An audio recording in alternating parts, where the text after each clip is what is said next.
আসসালামু আলাইকুম। আমি এখন অবস্থান করছি হযরত ইয়ারউদ্দিন খলিফা রহমতুল্লাহের মাজারে, এবং এটা হচ্ছে মাজারের মসজিদ। খুবই সুন্দর জায়গাটায় আসলে আসলেই আত্মতৃপ্তি হয়ে যায়। এই যে সামনের জায়গাটা হচ্ছে নামাজের স্থান, এবং ওই সামনে মাঠ এবং লীলা বোর্ডিং এবং মহিলাদের নামাজের স্থান। আর এই দিকটাতে একবারে মসজিদের এই পাশের এই জায়গাটায় এই যে একটা গাব গাছ দেখা যাচ্ছে, এটা একবারে অনেক শত বছর আগের গাব গাছ। এই যে এই গাব গাছটা দেখা যাচ্ছে, এই জায়গাতে প্রতি বছর যখন এখানে মাহফিল হয়, ওই মাহফিলের সময় দুইটি কবুতর আসে। কোথা থেকে আসে আসলে কেউ জানে না, কিন্তু প্রতি বছর আসে, ধরা যায়, হাতের কাছে আসে। আবার যখন মাহফিল শেষ হয়ে যায়, পরের দিন সকালবেলা আবার চলে যায়। কোথায় চলে যায় কেউ জানে না। খুব কৌতূহল এটা নিয়ে সবার ভিতরে। আসলে এটা আসলে কেউ জানে না। খুবই আকর্ষণীয় একটা বিষয়। আসলে এটা মুখে বললে হয়তো কেউ বিশ্বাস করবে না, আসলে এটা প্রতি বছরই হয়ে থাকে, এবং এটা সাক্ষী অনেকেই আছে। এবং এখানে পুরুষদের জন্য নামাজের জায়গা আলাদা, মহিলাদের জন্য আলাদা। এই যে পাশে নদী, এবং নদীর পাশে হচ্ছে ঘাট করা আছে, সিঁড়ি। এখানে সবাই নামাজ অজু করে। আর এই জায়গাটা, এখানে হচ্ছে মসজিদের অজুখানা। এখানে সবাই বসতে পারে, বসা যায়। আর হযরত ইয়ারউদ্দিন রহমতুল্লাহ আলাইয়ের মাজার হচ্ছে এই সামনে। ওই যে টিন শেড দেখা যাচ্ছে এই জায়গাটায়। বাংলাদেশের অন্যান্য মাজারের তুলনায় এবার টোটালি ডিফারেন্ট। এখানে তার জীবন কাহিনী, কি হয়েছে, কিভাবে কি সবকিছু আর কি এখানে দেওয়া আছে। এই যে হচ্ছে এখানে মসজিদে সবাই নামাজ পড়ে। আর বাংলাদেশের অন্যান্য জায়গার মতো এই জায়গাটা অবশ্য না, এখানে মাজারটা একবার টোটালি ডিফারেন্ট। অবশ্য সবাই দেখলে বুঝতে পারবেন। একবারে এই নদীর পাশে, এই যে নদী, এই নদীর পাশে একবারে তার মাজারটি রয়েছে।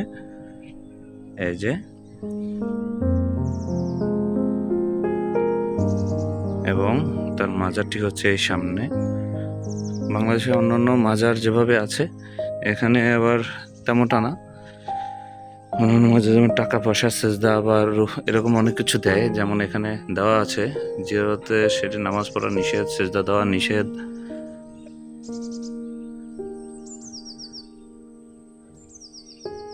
এই হচ্ছে হযরত ইয়ারউদ্দিন খলিফা রহমতুল্লাহের যে শায়িত অবস্থায় আছে সেই জায়গাটা, কবর।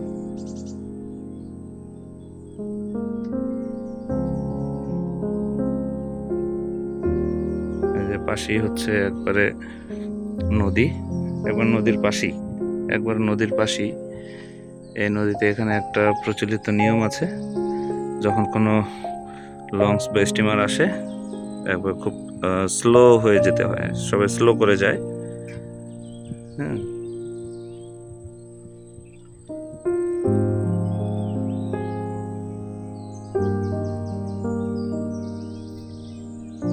এই হচ্ছে হযরত ইয়ারউদ্দিন খলিফা রহমতুল্লাহের মাজার।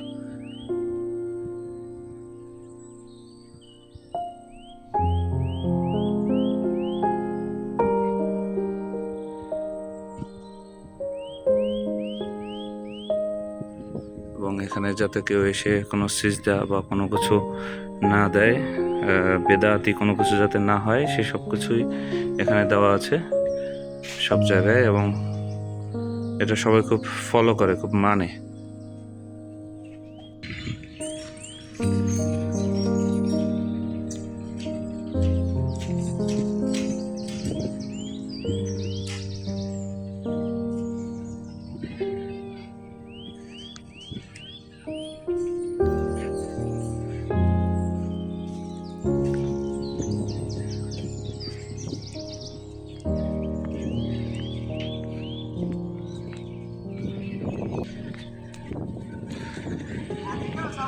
এটা হচ্ছে মাহফিলের মাঠ, এবং এটা হচ্ছে মাহফিলের স্টেজ।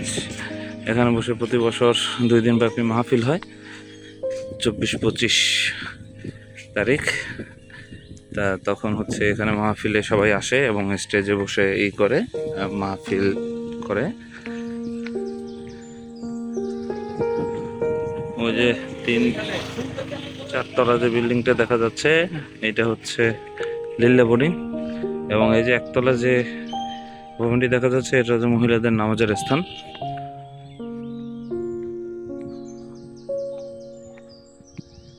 আর সামনে এখানে যারা নিয়ত করে থাকে সিন্নির জন্য, সেই সিন্নির বৈঠকখানা এখানে সর্বজনীনের জন্য প্রত্যেকে এসে মানত করা সিন্নি খেতে পারে। আর এখানে হযরত ইয়ারউদ্দিন খলিফা রহমতুল্লাহ এর আদর্শে পরিচালিত একটি দোকান রয়েছে, যে দোকানে কোনো দোকানদার নেই, কিন্তু এখান থেকে আপনি যা কিছু নিতে পারবেন এবং এখানে কোনো দোকানদার নেই, আপনি যেটা নেবেন সেটার দাম দিয়ে দিবেন। এই হচ্ছে সেই দোকানটি যেখানে কোনো মূল্য তালিকা দেওয়া আছে, কোনো লোক থাকে না, আপনার যেটা প্রয়োজন আপনি সেটা নিয়ে এখান থেকে টাকা দিয়ে দিবেন, তাহলেই হবে। আর এইটা হচ্ছে বৈঠকখানা, ভিতরে এখানে মানতের জন্য যার যা খুশি সে ওইটা দেয়, কেউ ছাগল দেয়, গরু দেয়, বিভিন্ন জিনিস দিয়ে থাকে এখানে দেয়। আর এখানে বসে সবাই খেয়ে যেতে পারবে, তাবারক খেয়ে যেতে পারবে এখানে। আর এই যে পাশে নদী, এই নদীর পাশে হচ্ছে সিঁড়ি দেওয়া আছে, এখানে সবাই এসে মানত করে থাকে এবং ওই অনুযায়ী গোসল দেয়, ছোট বাচ্চাদের মাথা নেড়া করে। আর ওই যে সামনে ওই জায়গাটা হচ্ছে মাজার।